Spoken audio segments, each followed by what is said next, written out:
Pues hoy vamos a dedicar toda la conferencia a responder preguntas.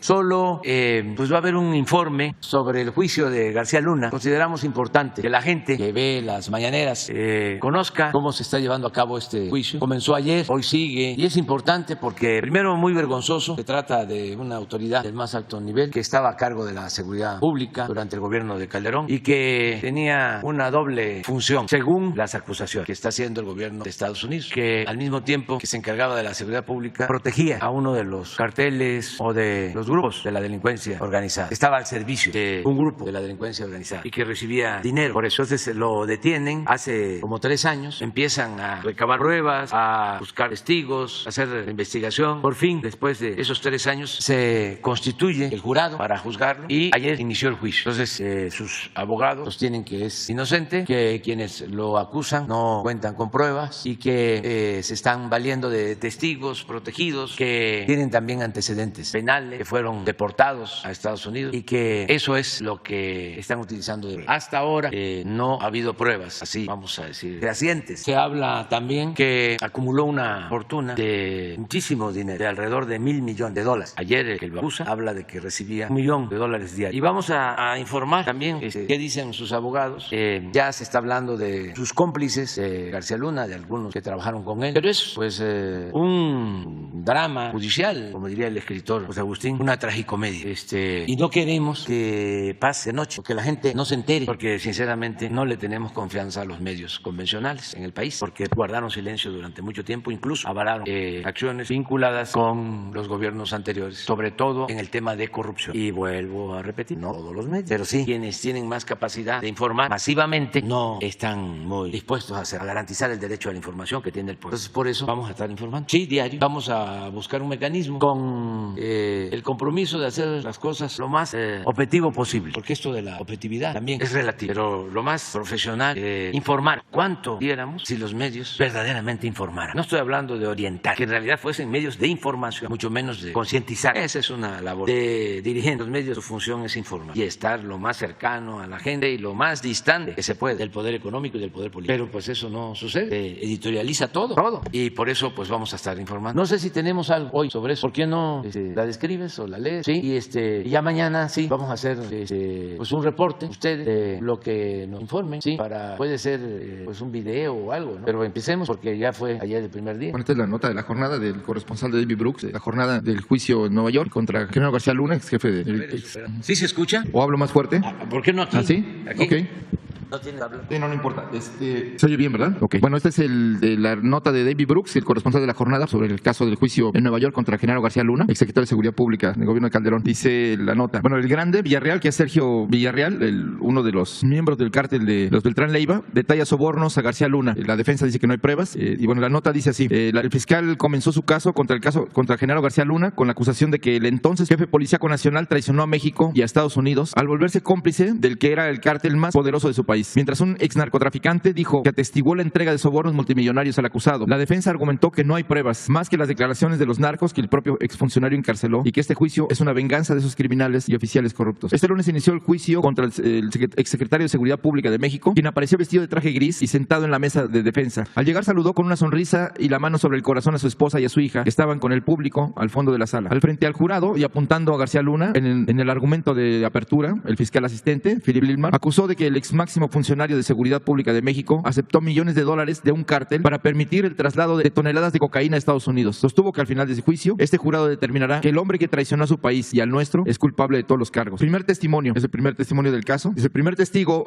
convocado por el equipo de fiscales federales. Fue el ex policía y después narcotraficante Sergio el Grande Villarreal Barragán. Detalló múltiples ocasiones en las que acompañó a su jefe, Arturo Beltrán Leiva, a reuniones en las que entregaba a García Luna cerca de $500,000 millones cada mes. El ahora procesado era entonces jefe de la Agencia Federal de Investigación, AFI, durante el sexenio de Vicente Fox, y el pago era para que protegiera el negocio del cártel de Sinaloa. Esas entregas solían ser, dijo el testigo, en billetes de 100, empaquetados dentro de una maleta, chorizo negra. Villarreal contó que en una ocasión, cuando él y su gente lograron interceptar un cargamento de 2 toneladas de cocaína de sus rivales del cártel del Golfo, actuaron según el acuerdo que mantenían con la AFIC en estos casos. Cada quien se quedaba con la mitad. Por tanto, entregaron personalmente a García Luna entre 14 y 16 millones de dólares en billetes de 20 empacadas en cajas de cartón. También había regalos. Arturo Beltrán Leiva, quien aparentemente gustaba vestirse como un rapero rico con ropa de lujo, exótica y joyería, y tener autos como Rolls Royce, Ferrari y Mercedes-Benz, casas de lujo y animales como panteras negras y tigres blancos, le regaló a García Luna una motocicleta Harley Davidson de edición especial. El Grande, quien mide unos 2 metros de alto, declaró que por parte del cártel de Sinaloa, el encargado de pagarle a García Luna cuando era el jefe de la AFI desde 2001 era Arturo Beltrán Leiva. Indicó que la participación de García Luna fue clave en el crecimiento del cártel, tanto en el control del territorio como en el volumen del comercio de drogas y también en eliminar a nuestros rivales. Detalló que el acusado, a cambio de los sobornos, nos daba información sobre sobre operativos, nos ayudó a tener o a quitar agentes en México, compartió información para ayudarnos a golpear a los rivales. Afirmó que García Luna también avisaba si otras fuerzas de seguridad preparaban un ataque contra integrantes del cártel, incluyendo los impulsados por servicios de inteligencia de otros gobiernos. Sin su apoyo, hubiera sido imposible el crecimiento del cártel, repitió varias veces. Villarreal, cerca de Perisur. Durante horas, guiado por el interrogatorio de la fiscal asistente Erwin Rey, Villarreal Barragán brindó detalles de esta relación. Informó que los pagos multimillonarios a García Luna y su gente eran hechos por varios capos del cártel de Sinaloa, los Zambada, Joaquín Chapo Guzmán y los Beltrán Leiva. Y después de una ruptura directamente de los últimos, se referían al jefe de la AFI como el compa o el tartamudo por su problema al hablar. El Grande subrayó que presenció por lo menos 20 reuniones entre García Luna y Arturo Beltrán Leiva en una casa de seguridad al sur de la Ciudad de México, donde se entregaba al jefe policíaco su pago mensual. La casa estaba cerca de Perisur, donde recogían al jefe de la AFI y algunos de sus hombres como Luis Cárdenas Palomino para traerlos al lugar, el cual también estaba cerca de una iglesia conocida como La Paloma, que le gustaba al capo. El testigo reportó que los cabecillas del cártel consideraban el negocio de García Luna como la mejor inversión. No teníamos ningún problema. La fiscal usó a su testigo para identificar a un número de comandantes de la AFI que fueron parte del canal corrupto de García Luna, incluyendo a Cárdenas Palomino y Ramón Pequeño, también acusados en este mismo caso. El Grande, quien solo abordó hasta ahora el periodo de García Luna como director de la AFI durante el gobierno de Fox, continuará declarando este martes por segundo día y solo es el primero de varios ex narcotraficantes que se presentarán en este juicio. Venganza. La defensa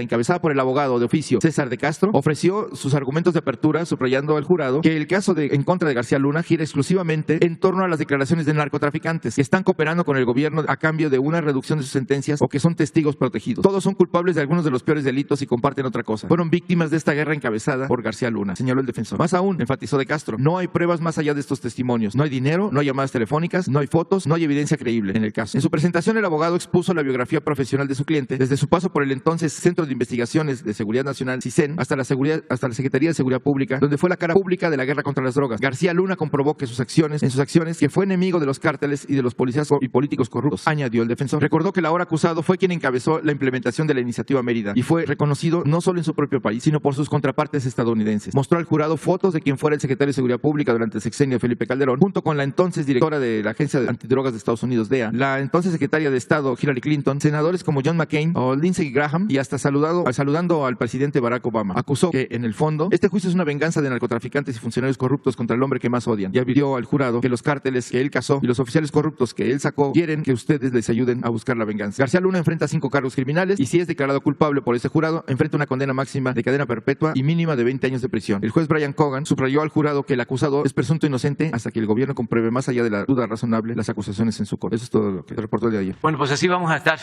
informando sobre este caso. Ayer quedaron pendientes Shaila y Adriana y luego abrimos. Gracias, presidente. Buenos días, Shaila Rosagel, corresponsal de Grupo Gili, El Imparcial de Sonora, La Crónica de Mexicali y Frontera de Tijuana. Presidente, traigo una pregunta de Sonora, pero primero voy a empezar con un tema muy importante, que es el tema del caso de la saxofonista María Elena Ríos. Presidente, preguntarle qué opina de que el autor intelectual del ataque con ácido a esta joven saxofonista, un juez de Oaxaca tomó la decisión de que este agresor intelectual libre su proceso desde su casa. Entonces, esta decisión de este juez ha causado mucha indignación porque las víctimas califican las agresiones con ácido a las mujeres como una agresión devastadora, pues las destroza y las marca para siempre. Y la indignación es porque con esta decisión de este juez se minimiza los ataques con ácido a las mujeres, presidente. Entonces, preguntarle si este mensaje, este hecho no es un mensaje de impunidad que se está enviando en un contexto en el que hay violencia en contra de las mujeres al enviar a este agresor a que libre su proceso en su casa,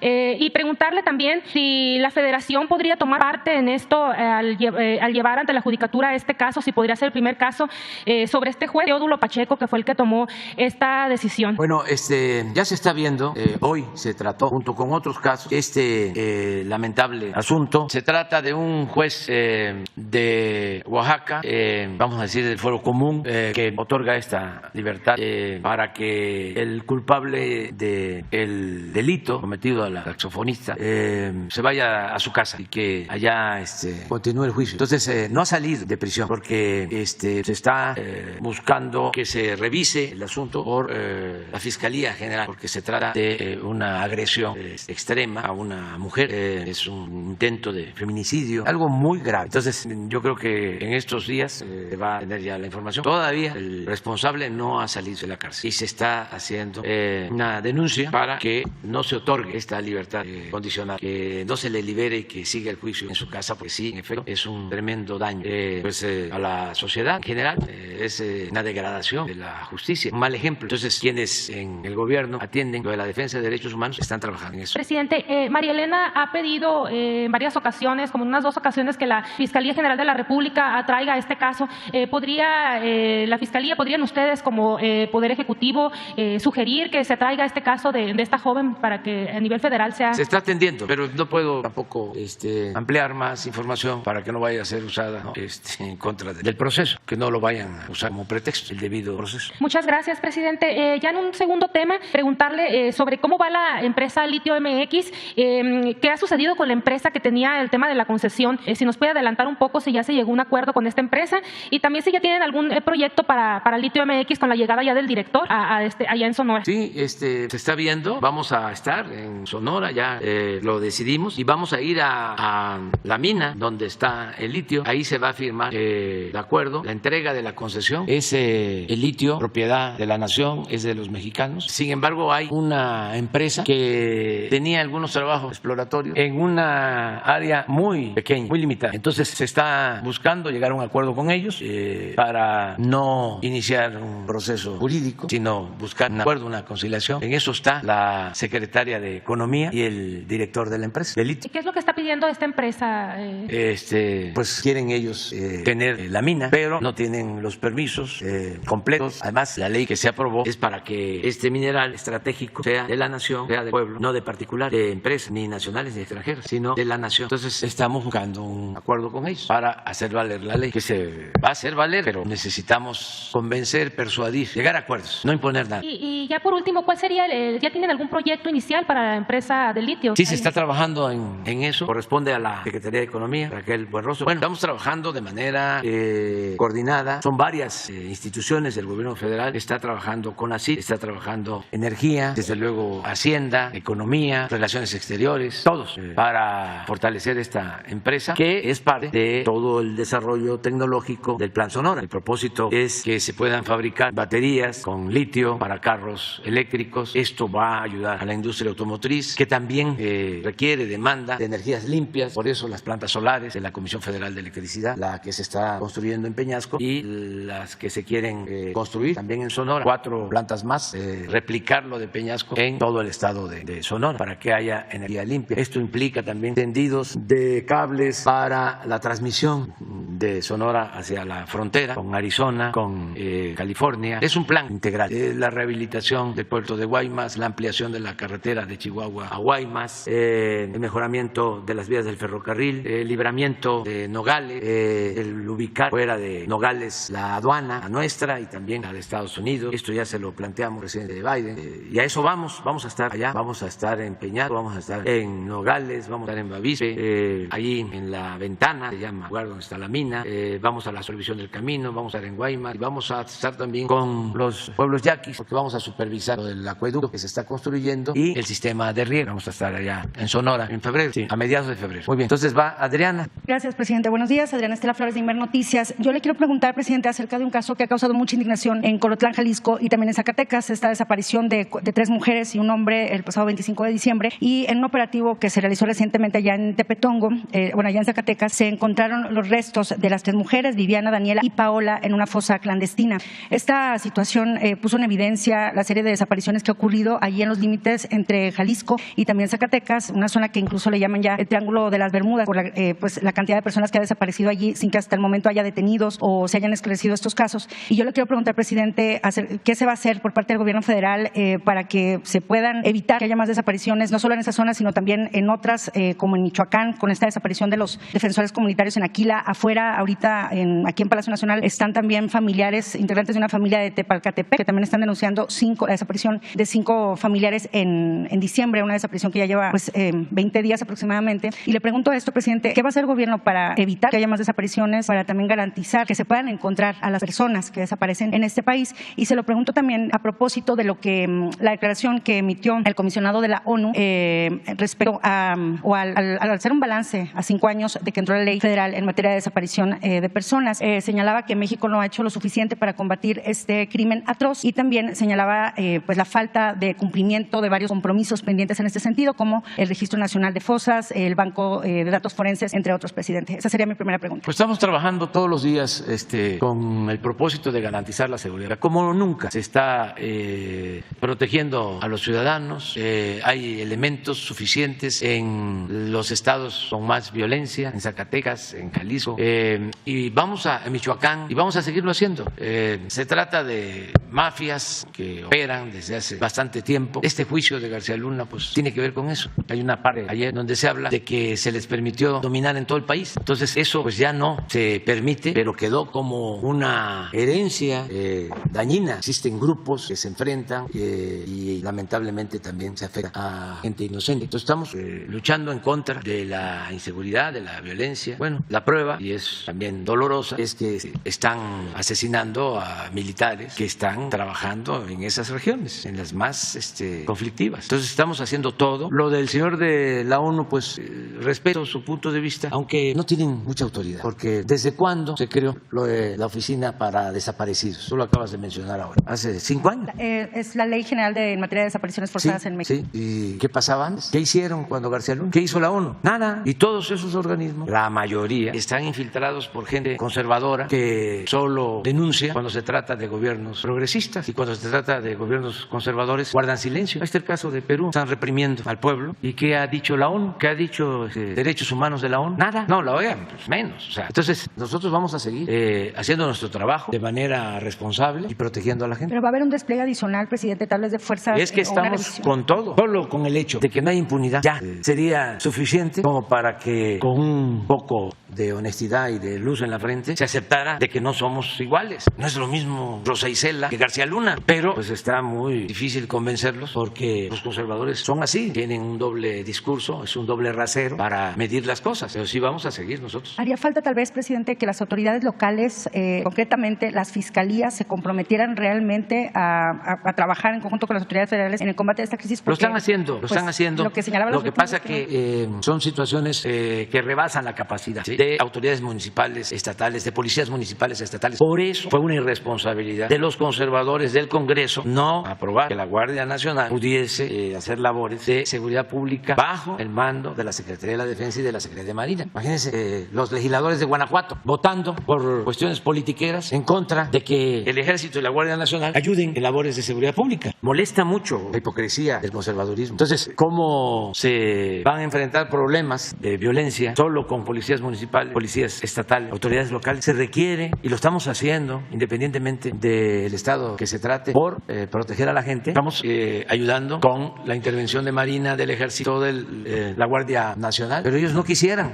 Guanajuato pues votaron en contra de que participara la Guardia Nacional y que dependiera de la Secretaría de la Defensa. Y estamos hablando de un estado con muchísima violencia y donde las autoridades locales no pueden. Entonces sí estamos en la mayoría de los estados trabajando de manera conjunta. Hay mesas, así como yo encabezo la reunión del Gabinete de Seguridad todas las mañanas de 6 a 7, a esta hora están las mesas en los estados. Pero hay estados en donde no asisten las autoridades locales a las mesas. ¿Cuáles son? A ver, ¿por qué no ponemos que nos mande Rosa Isela la asistencia de autoridades locales, de gobernadores? Presidente, mientras le manda la información, concretamente en estos estados donde se han registrado estos episodios o estas desapariciones, ¿se va a revisar la estrategia de búsqueda de personas desaparecidas allí, por ejemplo, en Jalisco, en Zacatecas, en Tamaulipas? Están trabajando equipos especiales de nosotros y no aceptamos la impunidad. El que comete un delito tiene que ser castigado. Y aquí estamos viendo cada jueves de cómo se castiga a los que cometen delitos.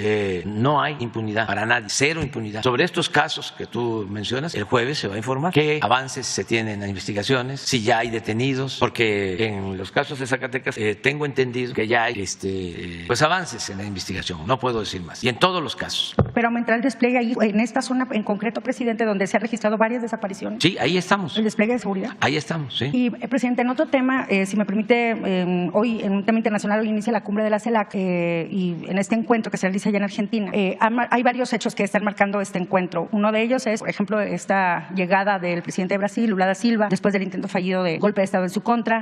También la ausencia del presidente de Venezuela, Nicolás Maduro, después de que él denunciaba que había un intento o un plan para agredir a su país. Pero también, presidente, ha llamado la atención y así ha sido resaltado también en medios que están cubriendo este encuentro, la ausencia de varios presidentes, como el de Ecuador, pero también la suya, presidente. Entonces, le quiero preguntar cuál va a ser el planteamiento que va a hacer México ante esta cumbre, cuáles van a ser los principales puntos que se van a proponer de cara o considerando, teniendo como objetivo la integración, pero también, presidente, cuáles son los riesgos que usted considera enfrenta la región latinoamericana en estos momentos, tomando en cuenta los últimos acontecimientos que han ocurrido en Argentina, en Perú, también en Bolivia y, por supuesto, también lo que enfrentó Lula da Silva a principios de este año, presidente. Mire, ya grabé un mensaje y hay pues mucha especulación. El por qué no fui, tengo compromisos en el país, tenía que estar en el Tren Maya, en la supervisión de la obra, era viajar ayer todo el día, estar hoy, regresarme mañana, llegar aquí el jueves y tengo trabajo bastante y estoy de acuerdo con lo que se va a plantear. Hay muchas coincidencias, son más las coincidencias que las diferencias que podamos tener. Estamos pues, a favor de todos los gobiernos de América Latina, del Caribe, de las políticas que se están siguiendo, de la auténtica democracia, en contra de los golpes de Estado, tanto militares como mediáticos o legales, entre comillas, todo eso. Y grabé un mensaje que envié, nada más que no sé cómo está el horario, qué horas son en Argentina. Apenas lo van a presentar. Lo van a presentar allá, el mensaje. Y ahí está mi postura. Entonces, a lo mejor antes de que terminemos, ya lo están presentando, ya lo podemos pasar. Ya lo grabé ayer. Creo que fue también prudente la postura del presidente Maduro de no asistir, porque sí, la derecha, conservadurismo muy beligerante de Argentina, tenían preparado un show mediático. Y ahora sí, como diría el finado Juan Gabriel, pero qué necesidad.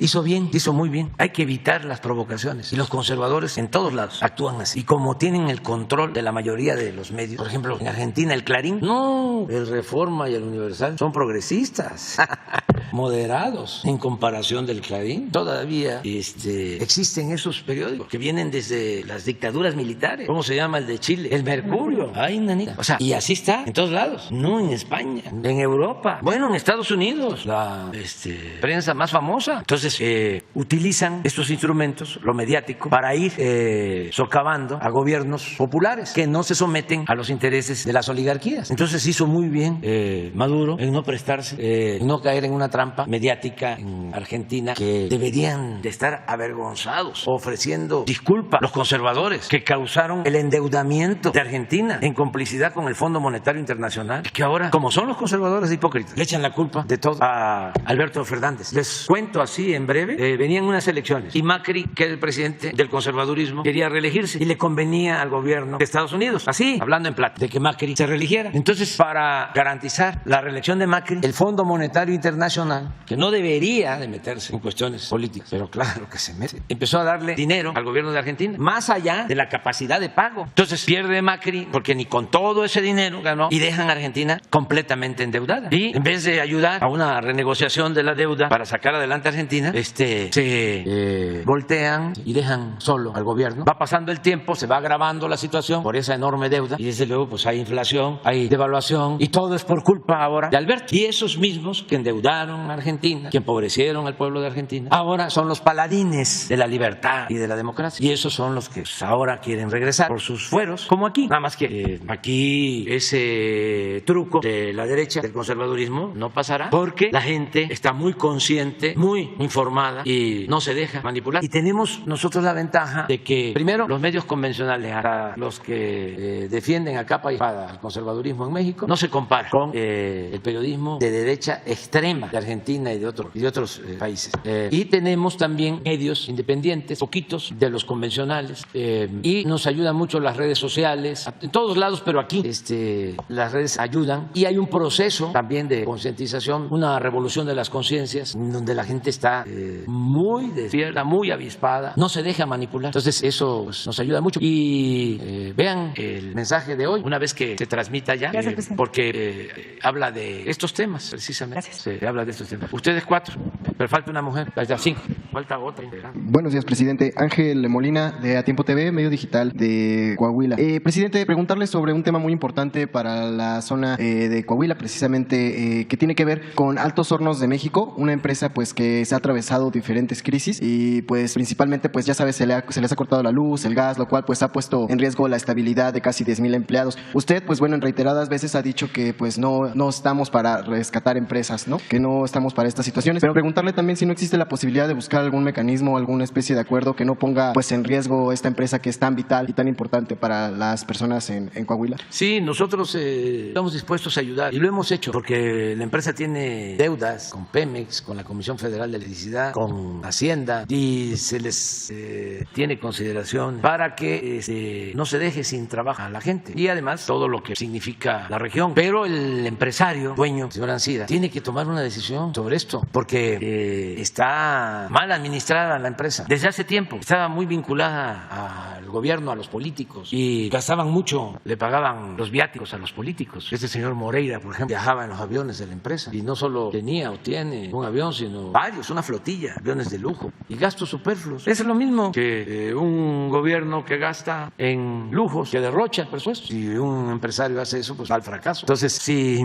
hay un planteamiento serio de que van a participar empresarios, que va a haber, como dicen los técnicos, dinero fresco, si van a invertir con empresarios responsables, si el señor decide vender sus acciones, entregar sus acciones a cambio de las deudas que tiene, nos hace un planteamiento así y empresarios mexicanos responsables quieren participar, claro que ayudamos para que se mantenga la empresa y se fortalezca porque está produciendo muy poco, o sea, y cada vez está peor, pero tiene que haber una decisión de ese tipo. Nosotros no podemos hacer un rescate con dinero del presupuesto público para beneficiar al empresario, como se hacía antes, ¿no? Pero si logra un acuerdo de que se va a invertir y que la empresa va a estar manejada por otros empresarios responsables, que el señor entrega sus acciones, vende sus acciones y hay un compromiso de que van a pagar a la Comisión Federal de Electricidad, de que van a pagar a Pemex, de que se va a pagar a alzar las deudas. Entonces nosotros podemos, para mantener la planta productiva, para mantener los empleos, para producir acero, esa empresa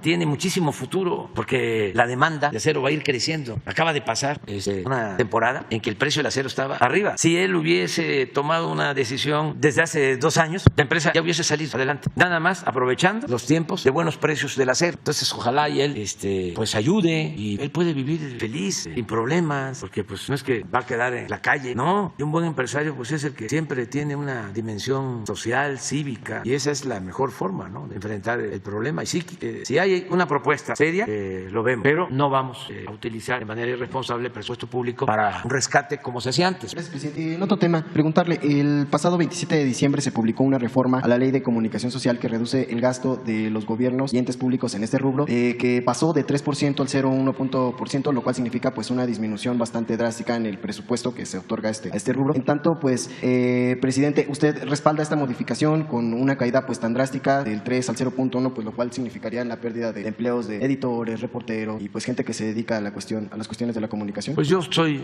partidario de la austeridad. O sea, yo siento que se abusó mucho. Eran raudales, chorros de dinero para los medios de información. Muchísimo dinero para los medios de información. Y no solo en lo federal, en lo nacional, en los estados. Yo iba a Coahuila, lo acabo de recordar, y me cercaban cuando estaban los Moreiras en su apogeo. Me presionaban para sacarme una nota y poderla manejar al día siguiente en contra nuestra. Un asedio, pero una nube de periodistas rodeando. Hasta me golpeaban con las grabadoras, los micrófonos, mandados por los gobiernos estatales, en todos lados. Y todavía sigue existiendo eso, porque los convenios con los medios son jugosísimos. Entonces tiene que haber moderación, sí tiene que haber publicidad, pero no tanto. Ahora que están las elecciones allá en Coahuila, ya me imagino medios, ya me los imagino, a todos, porque ese es un estado donde siempre han subvencionado en exceso a los medios. Y así está Nuevo León, ahí es de otro tipo, pero ahí el norte manda y se impone. Y así hay estados en donde de verdad sí hay más libertades. Antes en Chihuahua los medios eran más libres, ahora quién sabe. Con eso que le hicieron a Corral, que abre una librería y se la cancelan, el ayuntamiento de Chihuahua, porque no puso en la puerta de que había considerado un aforo adecuado, que no ponía en riesgo a quienes visitaran la librería y participaran en los foros sobre análisis de los libros. ¿Qué? ¿Se le va a poner tantas trabas a una librería si se tratara de una cantina? No, pues sí. Y eso, si está en regla, pues tampoco. Pero una librería es como cerrar una escuela. ¿Cuántas librerías hay en los estados? Aquí mismo. Entonces, sí, los medios, ¿no? Pues dependen completamente del gobierno. Entonces, es buena esa información, que predomine nada más la información oficial y que se esté utilizando el dinero del pueblo para eso, o tanto dinero para eso. Entonces, yo sí soy de la idea de que debe haber austeridad. Cuando yo estuve de jefe de gobierno de la ciudad, dejé una ley en donde se decidió un porcentaje del presupuesto para publicidad. Creo que no llegaba al 1%, era 0. Luego ya no lo respetaron. Pero sí soy partidario de que haya control, que no se use tanto dinero para la publicidad. Gracias, presidente. Ya para finalizar, 2 puntos. La Asociación de Transporte Aéreo Internacional, pues bueno, afirmó que el AIFA, el Aeropuerto Felipe Ángeles, pues no cuenta con las condiciones técnicas o normativas o la infraestructura pues para este transporte, esta migración de los vuelos exclusivos de carga al aeropuerto, a este nuevo aeropuerto.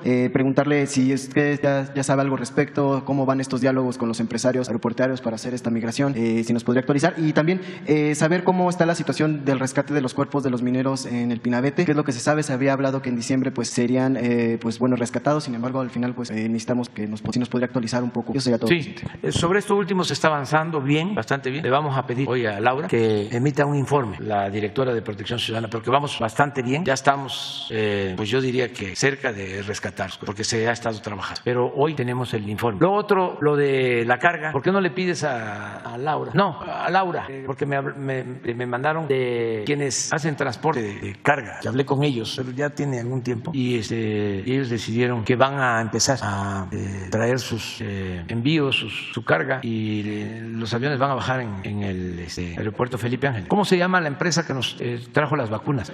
Sí, ellos vienen ya, empiezan y quieren que yo vaya, y voy a ir. A finales de febrero empiezan ya sus primeros vuelos y ya van a usar nada más el aeropuerto Felipe Ángeles. Sí, voy a ir cuando ellos lleguen. Y ¿mande? Voy a ir a esperar Sí, cuando yo pueda, sí. ¿Cómo no? Si es el mejor aeropuerto que hay. Solamente los conservadores y los corruptos que querían hacer negocio haciendo el aeropuerto en el lago de Texcoco y sus voceros, pues son los únicos que no quieren el aeropuerto Felipe Ángeles. Y es lo mismo esto de lo de la carga. Están haciendo un alboroto, pero nosotros tenemos que cuidar de que no se sature el aeropuerto de la Ciudad de México y que toda la carga se pueda trasladar, manejar en el aeropuerto Felipe Ángeles. Entonces empiezan, ¿no?, esas asociaciones como las que mencionas, que no les tengo mucho respeto, porque imagínense, de ese tipo de asociaciones eran las que utilizaron en el gobierno pasado para justificar lo del aeropuerto de Texcoco, y hicieron los estudios a modo. Todavía mandaron el último estudio en la madrugada del día que íbamos nosotros a tomar la decisión, y claro, a favor del aeropuerto. Y una de las cosas que sostenían era pues lo que estaba en el fondo, el negocio, de que no podían funcionar los aeropuertos de la Ciudad de México, que se tenía que cancelar, y se tenía que cancelar el aeropuerto también de Santa Lucía para construir nada más el de Texcoco. ¿Por qué? Decían ellos, interferencia aérea. Luego se hizo un estudio, una empresa francesa, se demostró que hay tecnología suficiente como para que no exista ningún problema. Y ¿por qué querían cerrar el actual aeropuerto? Porque querían quedarse con 600 hectáreas de terreno para un desarrollo inmobiliario, un Santa Fe pegado al nuevo aeropuerto, más 2.500 hectáreas de Santa Lucía. Eso era todo. Y el endeudamiento con una fibra especial para construir el nuevo aeropuerto en 300,000 millones de pesos estimados. Todavía estaríamos construyendo. Un poco lo del tren Toluca-Ciudad de México. Estimaron 30,000 y va a costar 90,000. Y metiéndole, lo vamos a terminar en diciembre de este año. Puro corrupto. Yo sostengo que deben de hacerse negocios, pero con utilidades razonables. Pero estos se malacostumbraron y eran atracos en todo. Ya les dije, una pista de ese nuevo aeropuerto se le había entregado a una empresa periodística. ¿Qué saben los dueños de medios de comunicación de construir una pista para un aeropuerto? Pues así estaba todo. Entonces están enojadísimos, no se les va a quitar. Pues ofrezco disculpas por las molestias que causa nuestro proceder, pero no vamos a cambiar. Entonces todo lo que hacemos, ahora lo de carga. ¿Y por qué les preocupa que se vaya la carga a Felipe Ángeles si esto va a permitir que se liberen espacios para el aeropuerto de la ciudad? ¿Qué les preocupa? Si van a haber recintos fiscales, si tienen el ferrocarril, tienen muchísimo más espacios, o están pensando que es como antes, porque antes hasta por ese aeropuerto metían droga y dinero, pues ahora lo tiene la Secretaría de Marina, precisamente para poner control control, pero todo así. Y dice, sí aceptamos, pero queremos un año. ¿Creen que me estoy chupando el dedo? ¿Para qué un año? Si no tienes la nota, quieren ir pateando el bote, porque ya se va a ir y ya nos quedamos. Yo creo que a partir de que llegue el primer avión de esta empresa, se portó muy bien, porque se los planteé hace mucho tiempo y ahora me mandaron una nota de que ya va a bajar el primer avión y que como yo me había comprometido a que iba yo a estar ahí, que quieren que yo esté. Y voy a ir a recibir. Y a partir del primer avión parece que van a tener uno diario o dos de carga de esa empresa. O sea que ya se muda completamente al Felipe Ángeles. Que dicen, por ejemplo, IATA que no existe todavía. Sí, ustedes le vamos a pedir al encargado del aeropuerto, general Pastor, que les invite y hagan también un recorrido, se los recomiendo, nocturno, aparte de ir en la mañana, para que vean lo que es una gran obra. Te adelanto un poco las buenas noticias. La última vez que el señor presidente nos hizo el favor de recibirnos, nos comprometimos como DHL a comenzar un vuelo regular al aeropuerto de Santa Lucía, Felipe Ángeles. Esto es una realidad. En las próximas semanas estará llegando. Estamos programados para finales de febrero, principios de marzo. Tenemos los primeros en operar en el aire. En aquella ocasión nos indicó el señor presidente que nos acompañaría a recibir el vuelo inaugural, por lo que queremos tomarle la palabra y anunciar la llegada de DHL a Santa Lucía. Consideramos que son magníficas noticias. ¿Quién sabe quién manda? Manuel Montes, el director general. Manuel Montes Bertín. Entonces sí voy a ir. Entonces para entonces va el decreto, ya con un tiempo razonable, pero no un año. Sí, 90 días. A ver. Buenos días, presidente. A ver, espérate, ahorita. Buenos días, presidente. Miguel Arzate, del Sistema Público de Radiodifusión del Estado Mexicano, Canal 14. Preguntarle, presidente, retomando el tema del juicio de Genaro García Luna. En estos primeros testimonios, primer testimonio, se habla que tanto el expresidente Vicente Fox como el expresidente Felipe Calderón no sabían o no quisieron saber de los sobornos que presuntamente recibió Genaro García Luna. Presidente, usted lleva ya 4 años como jefe de Ejecutivo. Preguntarle, ¿considera creíble que estos dos presidentes no estuvieran enterados de las actividades de Genaro García Luna, de los sobornos que presuntamente recibió? ¿Será que parte de este dinero también iba a la actividad política en aquel entonces? Recordemos que García Luna primero en la AFI, con Vicente Fox, que la AFI se encargaba de los aeropuertos, por cierto, y en estos testimonios se habla de que llegaba gente del crimen organizado a tener actividades en los aeropuertos. Y luego con Felipe Calderón en la Secretaría de Seguridad Pública. ¿Podría considerar que es creíble que no estuvieran enterados? ¿Cree que parte del dinero pudiera acabar también, del dinero de estos presuntos sobornos pudo haber acabado en la actividad política? Yo sigo sosteniendo mis 3 hipótesis. Una, que no es culpable García Luna, que no se le va a aprobar nada y que lo tienen que liberar, aunque sería un fiasco. Sobre todo quedarían muy mal las agencias y el gobierno de Estados Unidos. Pero si es inocente, aunque queden mal las agencias y el gobierno, porque por encima de todo está la justicia. Esa es una hipótesis. La segunda es que sí está involucrado y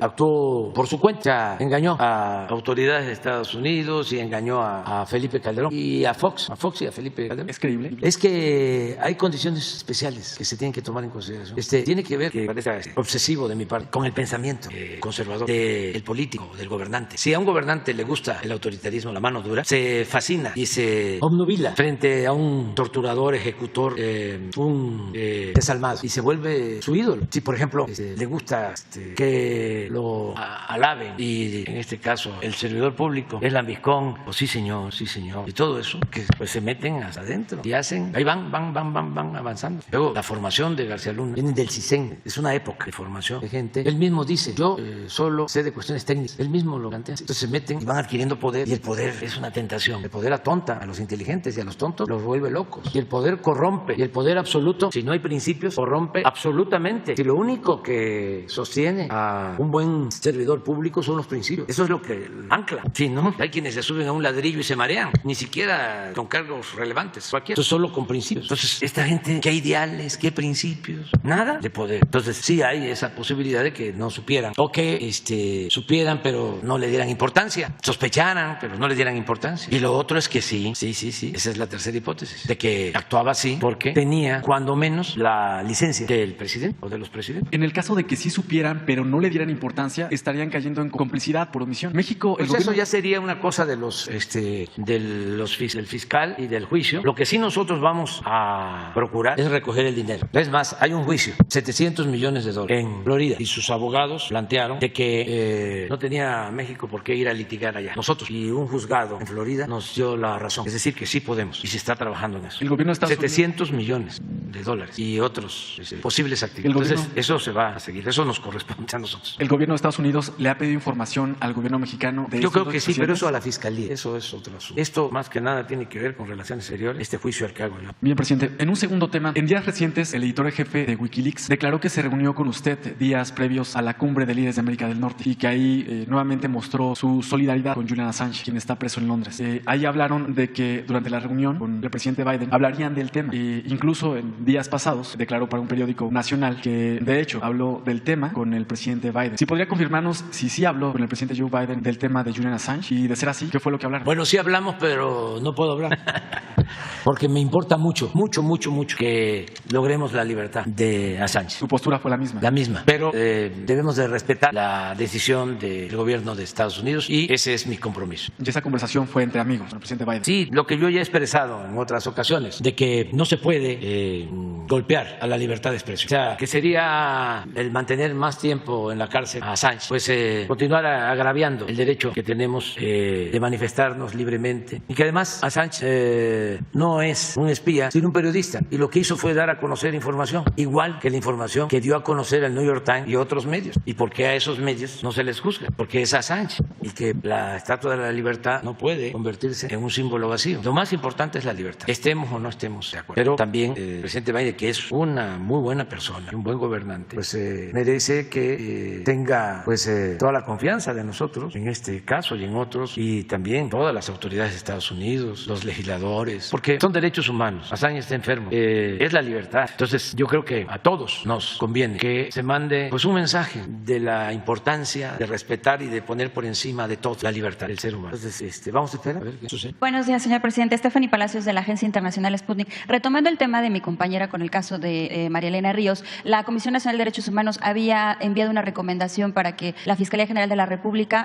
atrajera este caso sobre María Elena, además de que qué día también podría recibir el gobernador del estado de Oaxaca, Jara, para la víctima, si se ha reunido con ella. Hubo una controversia el fin de semana, puesto que cuando este juez dio esta medida de que este presunto agresor pasara, ¿no?, su sentencia en su casa, pues salió el gobernador inmediatamente a mandar un mensaje, pero ella contestó de que no, durante toda esta semana que hubo de juicio no le contestaron las llamadas ni el gobernador ni el secretario de gobierno del estado. Entonces hubo una controversia ahí entre María Elena y entre las autoridades del gobierno, además de que el hijo de este presunto agresor no lo han encontrado. ¿Qué hay sobre esta persona que está prófuga? Porque son 3 años que esta persona no han dado ni siquiera algún informe de el hijo del presunto agresor que participó en la agresión de María Elena, que no se decía que hasta estaba en la Ciudad de México. Entonces, saber qué es lo que también el mecanismo de protección ligado a la Secretaría de Gobernación, si hay algunas medidas para la familia de María Elena y sobre todo para María Elena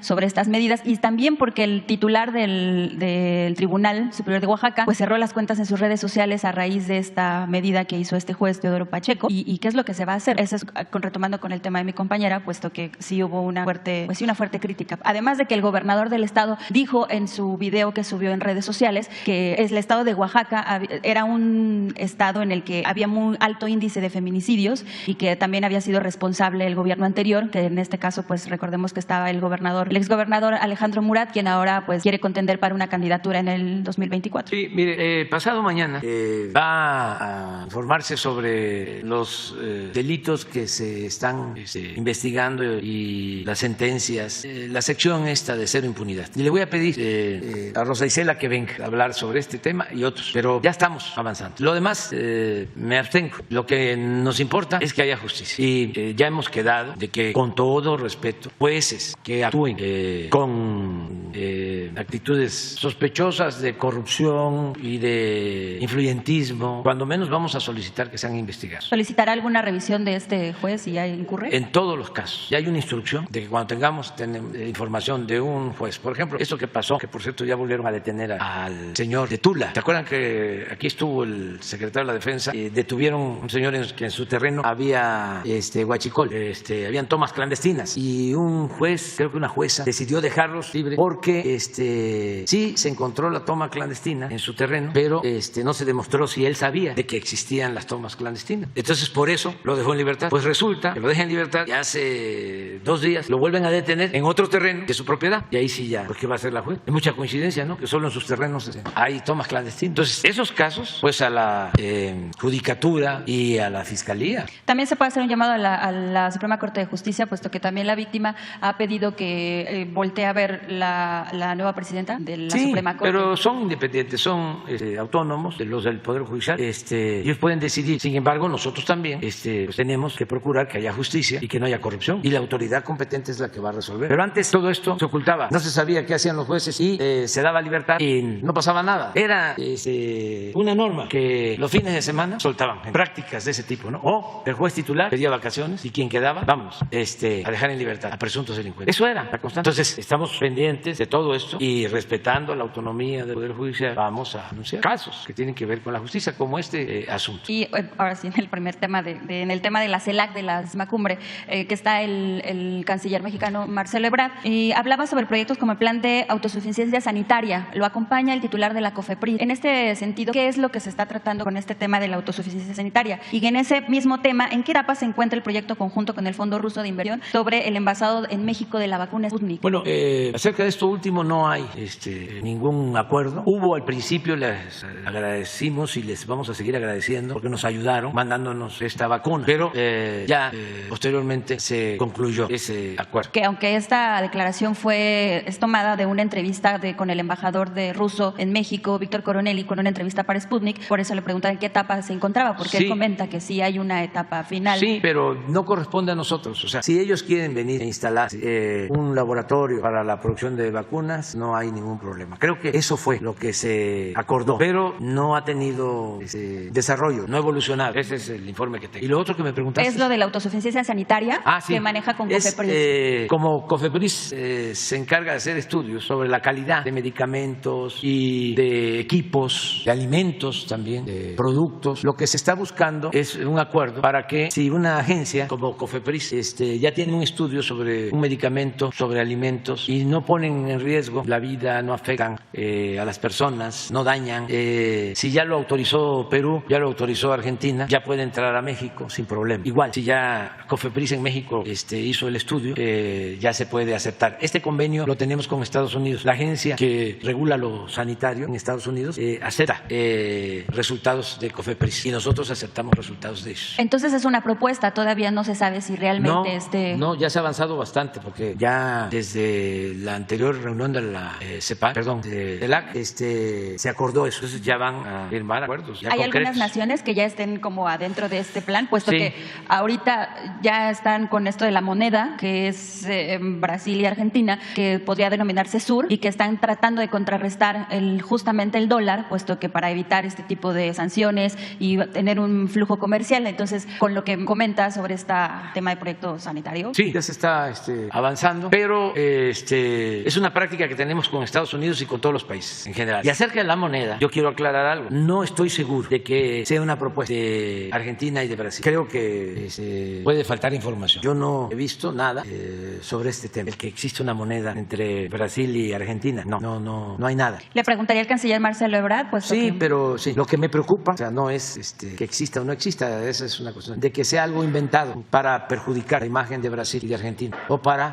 buscar la confrontación con Estados Unidos por el dólar. O sea, se habla, por ejemplo, de una moneda de China, Rusia, países árabes. Se habla de eso. Ahora que escucho eso que estás diciendo, que puede ser cierto, pienso que hay que recabar más información. A lo mejor fue un proyecto, un planteamiento para el mediano, para el largo plazo. Y en caso de que sí fuera real, que sí estén pensando en tener un proyecto como una moneda común. Nosotros no estaríamos de acuerdo. Nosotros, por muchas razones, tenemos que seguir manteniendo como referencia al dólar. Y finalmente, se nominaron a los premios Oscar estos mexicanos, Guillermo del Toro, Alejandro González Iñárritu y otro también cineasta mexicano. Pero ¿cuál es su opinión sobre esta controversia que hubo de estos mexicanos sobre que no había apoyo para el cine, pues sí, el cine mexicano? No, son muy buenos ellos. Además, porque Daniel Jiménez Cacho estuvo presente justo en este salón de tesorería. Daniel Jiménez Cacho estuvo justo en este salón de tesorería, Sí, son muy buenos, muy buenos. Y también, pues, quisieran que nos peleáramos, pero no. Yo, en cuanto a cine, que no conozco mucho.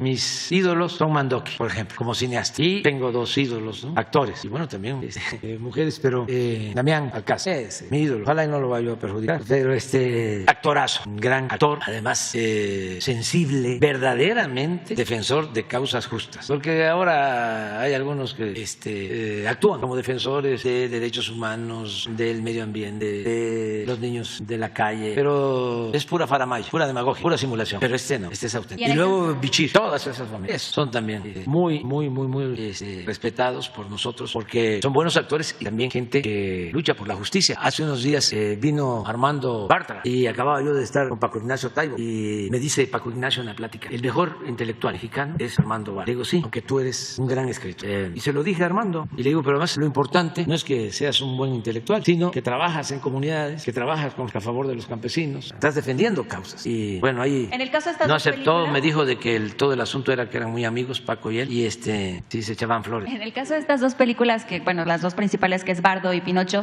¿has visto alguna de estas 2 películas? No he podido, pero sí voy a procurar verla. Estado, presidente, muchas gracias.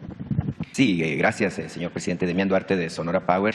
Buenos días para usted, para los colegas. Señor presidente, la economía mexicana está de moda, por lo visto.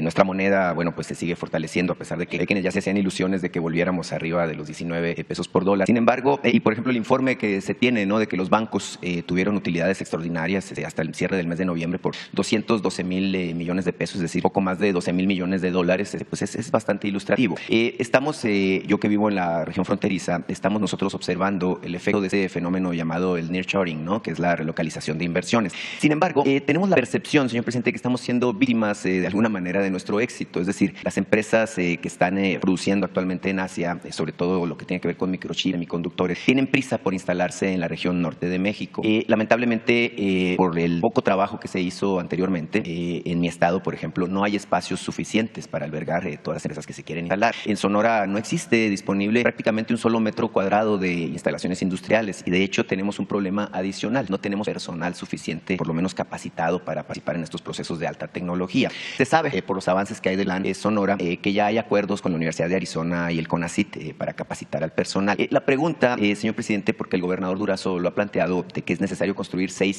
parques industriales de alta tecnología en Sonora, seguramente también en el resto de los estados fronterizos. Si su gobierno se está planteando la necesidad y la perspectiva de acelerar el proceso de construcción de este tipo de espacios industriales. Para el caso de Sonora no tenemos parques industriales. Los pocos que se plantearon en el gobierno anterior los dejaron prácticamente en obra negra, hicieron alguna calle por ahí, pero no construyeron las naves ni nada por el estilo. Entonces sí existe esta urgencia de dar el espacio adecuado para que estas inversiones lleguen. Guaymas está lleno, Nogales está lleno, más no poder, Agua Prieta está lleno, Hermosillo, que es otro centro industrial, está lleno también. Y bueno, prácticamente es urgente que se tome una decisión al respecto. El gobernador ha dicho que necesita hacer algunas inversiones, se habla de 600 millones de pesos por parque, hablando el de 6 parques. Entonces sí, la verdad es que es un asunto muy urgente, señor presidente. Tengo otra pregunta para usted. Tienes razón. Está llegando mucha inversión y hacen falta instalaciones, hacen falta parques industriales. Ya en el caso de Sonora se tiene la proyección de estos 6 parques, 2 en el sur, 1 en el centro y 2 en el norte de Sonora. Ahora que vamos a visitar Sonora, se va a tratar este asunto y también se está demandando, además de la mano de obra calificada, a técnicos, muchos técnicos. Afortunadamente sí los hay en nuestro país, pero van a tener que formar muchos técnicos para todo el manejo tecnológico, para el desarrollo futuro que se está contemplando en Sonora y en todo el país. Tenemos que buscar también ordenar toda la llegada de inversión y de nuevas empresas, pensando en recursos naturales, sobre todo pensando en el agua, que se pueda llevar más desarrollo al sureste, que también las plantas que se instalen demanden de técnicos de mayor nivel profesional, que obtengan mejores salarios, que eso es muy importante. Ya no tanto maquila, o sea, la que se fue desarrollando en el país, sino tecnología de más nivel en las plantas, más especialistas. Sobre eso tenemos que ir también trabajando. Por eso lo de Sonora tiene mucho futuro y estamos tratando integralmente todo. Y sí, ya me habían dicho, no solo en Sonora, sino quienes se dedican a parques industriales, ya nos están diciendo que no tienen espacios porque es bastante la demanda. Entonces estamos viendo eso. Ahora vamos a licitar 10 parques industriales en el Istmo. Vamos a conocer lo más pronto posible porque nos interesa mucho. Pero en las bases pues, queremos también plantear lo que necesitamos, qué tipo de empresas son las que más necesitamos que se instalen en nuestro país. Entonces sí, estamos bien. Su próxima visita a Sonora, señor presidente, va a estar en Puerto Peñasco. Es un asunto muy importante el tema del parque solar. Sin embargo, derivado de las últimas conversaciones que se han tenido en esta comisión que se llama Arizona-México, Sonora-Arizona, se ha hablado persistentemente de la posibilidad de construir una planta desaladora de agua de mar. Incluso hay un proyecto ya que habla de $5,000 millones en inversión, justamente para que incluso esta agua desalada sí atienda a las necesidades que tenemos en Hermosillo, que se tienen en Caborca, que se tienen en Puerto Peñasco, eventualmente en Nogales. Pero el fin último de esta megaplanta desaladora que se construiría con tecnología desarrollada en Israel es abastecer a las ciudades del sur de Arizona, particularmente a Tucson y muy eventualmente pues a Phoenix. Mi pregunta, señor presidente, es si usted ya conoce este proyecto, si está de acuerdo con su eventual realización. Y bueno, en esta lógica también de lo que es el desarrollo de infraestructura, ya que estoy puesto ahí en el caso de Sonora. Mire, acabo de estar en Álamos, la ciudad colonial que tenemos en el sur del estado, con motivo del festival Alfonso Ortiz Tirado. Me tocó estar ahí en el acto de inauguración. Y me llamó la atención profundamente esta relación que hay entre el sur de Sonora y el sur de Chihuahua. Hay una fuerte interacción entre ambos estados en lo que tiene que ver con la cuestión ganadera, la cuestión minera, la cuestión maderera, la cuestión agrícola, y hay comunicación muy fuerte. Nada más que no existe una carretera que una a Álamos, por ejemplo, con Chínipas, en el sur de Chihuahua, a pesar de que son muy cercanos. Recorrer esa sierra pues, toma alrededor de 12 horas, ¿no? Para comunicar una comunidad con la otra. Evidentemente sabe que no hay tiempo, ¿verdad?, ya en su administración para hacer un proyecto de envergadura. Sin embargo, los habitantes de la zona hablan de la necesidad de que se diseñe, es decir, que se haga el proyecto ejecutivo para que eventualmente quien le pueda suceder pueda construir este proyecto. No sé si habría la posibilidad de hacerlo, y en el caso pues de la desaladora, mega desaladora, como le llamo yo, pues sí, usted esté de acuerdo con esta visión de impulsar el aprovechamiento del recurso del agua de mar. Sí, vemos el proyecto, si no hay oposición, se tiene que hacer una consulta, me refiero a que afecte el medio ambiente. Si no existe esa posibilidad, no hay problema. Nosotros estamos autorizando todo. Acabamos de transferir, o en esta semana está por transferirse alrededor de 300 millones para repavimentar la carretera de Hermosillo al Puerto Libertad, que fue un compromiso que hicimos. Va a hacer la obra el gobierno del estado. Vamos a transferir nosotros los fondos a Alfonso Durazo, y es la zona que va a tener más desarrollo industrial, la Libertad y Peñasco, esa zona. Y lo de Chínipas y Álamos, ¿por qué no pones el plan? Aparentemente no está cerca, pero está la sierra. Yo me he quedado a dormir en Chínipas, bueno, y también en Álamos, pero Chínipas solo se puede salir de Chihuahua, por ahí pasa el tren relativamente cerca. Entonces sí, hay que ver el proyecto, sería importante. Esa zona históricamente estaba integrada, ha estado integrada por las minas, fundamentalmente. A ver, el de Sonora, Chínipas está acá arriba, ¿no? Aquí está, este es Chihuahua. Sí, es una sierra completamente. Aquí viene el tren, ¿sí, verdad? ¿Es ese? No, es la divisoria, es más acá el tren, que baja hasta la costa. Ah, no, aquí está, aquí está el fuerte de Sinaloa. Aquí baja el tren, aquí pasa por aquí está Choy, aquí viene el fuerte, aquí está Divisadero y Las Barrancas. Aquí Urique, y fue donde asesinaron a los sacerdotes. Y por aquí también está Morelos, aquí por Choy, no aparece, pero eso es Morelos. Morelos es uno de los municipios más apartados. Y está Batopilas, creo que es. Aquí nació, creo que Gómez Morín, era también minero, Batopilas. Entonces sí, aquí hay un gran potencial. Nosotros estamos haciendo caminos en toda esta región. Con el apoyo de los presidentes municipales se les están dando los recursos. También ahora vamos a Sonora, vamos a evaluar los caminos de Sonora y de Chihuahua. Y tengo pendiente un viaje a esta zona, hasta Morelos, por acá. Este es el municipio más distante de Chihuahua. De los 63, 64 municipios tiene Chihuahua, ¿cuántos? Porque Sinaloa tiene 18. Sonora 80. 72, sí. Pues esto es la región. Sí, hay un enorme potencial ahí, señor presidente. Sí. Y la verdad es que es una región muy incomunicada. Sí. Señor presidente, por último, mire, antes de iniciar toda esta situación de la pandemia, aquí en el Salón Tesorería, le planteé yo un asunto histórico de mucha importancia para mi tierra, para Sonora. La figura histórica del expresidente Adolfo de la Huerta. Este año en Sonora, de hecho, es el año oficial de Adolfo de la Huerta, el 2 veces gobernador, expresidente de la República por 6 meses, quien además encabezó en su momento un gobierno humanista. De hecho, él fue el que creó la figura del reparto de utilidades en este país, y quien, logró al final de cuentas la pacificación de todo el proceso relacionado con la Revolución Mexicana. Ya lo que ocurrió después, incluso en Tabasco, en Villahermosa, pues son otras discusiones. Sin embargo, usted había comprometido antes de la pandemia justamente que se retomaría la figura, que incluso se estudiaría la posibilidad de ubicar sus restos en la Rotonda de los Hombres Ilustres. Algunas situaciones por ahí que se dejaron en el tintero y que no materializaron. Para nosotros los sonorenses la figura de Adolfo de la Huerta es muy importante. Usted sabe, son escasos en el pasado los presidentes que encabezaron gobiernos honestos, orientados pues a las necesidades de la gente. En este caso se tienen referentes históricos de que sí, en un escaso periodo de 6 meses encabezó un gobierno que tuvo muchos resultados muy interesantes. preguntarle, pedirle, bueno, si es posible que se avance en este proyecto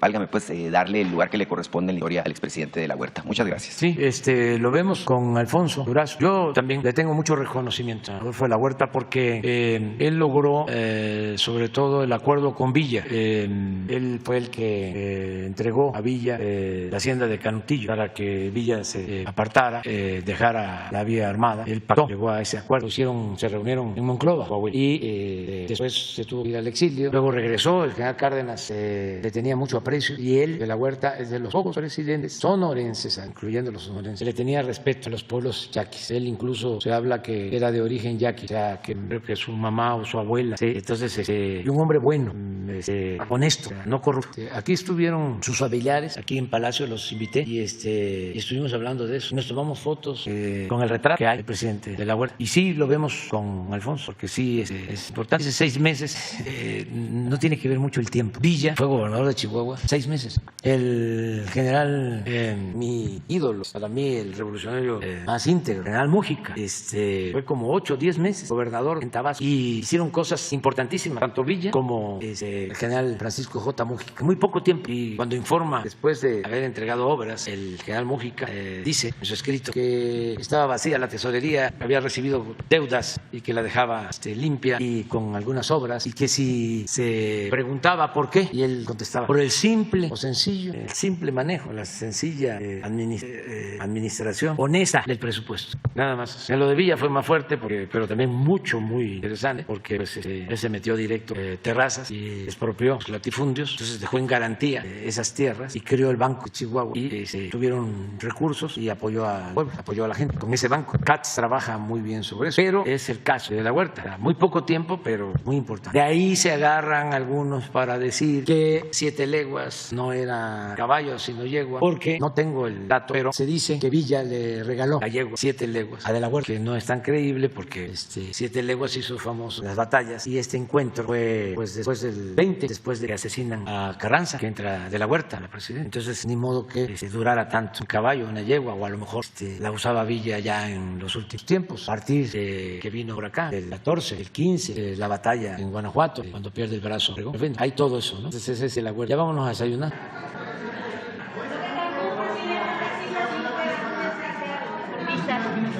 Pues que Mara Lezama va a atender ese tema, lo está atendiendo seguramente.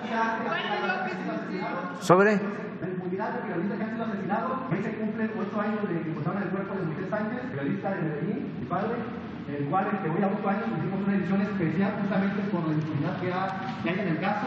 Hace 2 meses más o menos vino un periodista precisamente a preguntarle sobre la impunidad y usted contestaba de que ya no hay impunidad, pero varios familiares de periodistas que han sido asesinados, entre ellos de Milo Vela, de Víctor Báez, de Gregorio Martínez, de todos ellos, pues nos hemos tenido que reunir, formar lo que es la red en memoria y lucha de periodistas que han sido asesinados, porque no vemos que haya una respuesta del gobierno, tanto estatal como federal, ya que algunos de los casos están en la Fiscalía Local o en la Fiscalía Federal, como en el caso de mi padre, que está en las dos, y van 8 años, van 10 años, 11 años, y no vemos que haya una respuesta o una intención de que haya justicia. Entonces, debido a eso, pues, yo quisiera entregarle aquí varios familiares de periodistas han plasmado su sentir.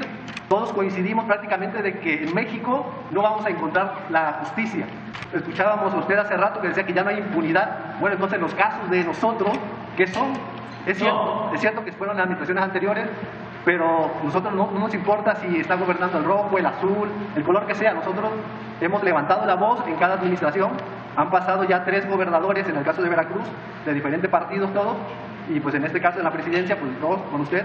Y sí nos gustaría saber cuánto tiempo hay que esperar los familiares de periodistas que han sido asesinados para que se haga justicia.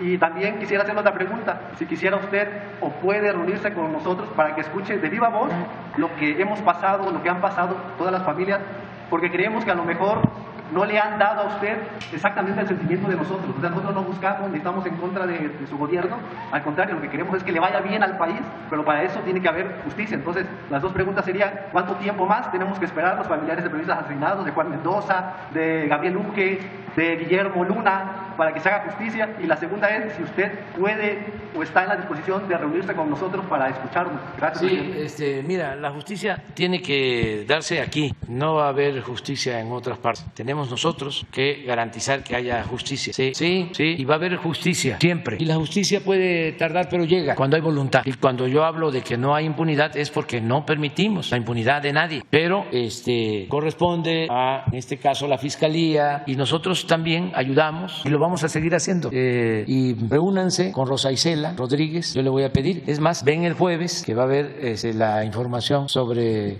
el combate precisamente a la impunidad y ella va a hablar sobre estos casos, lo que tú estás planteando. ¿Sí? Muy bien. Bueno, nos vemos.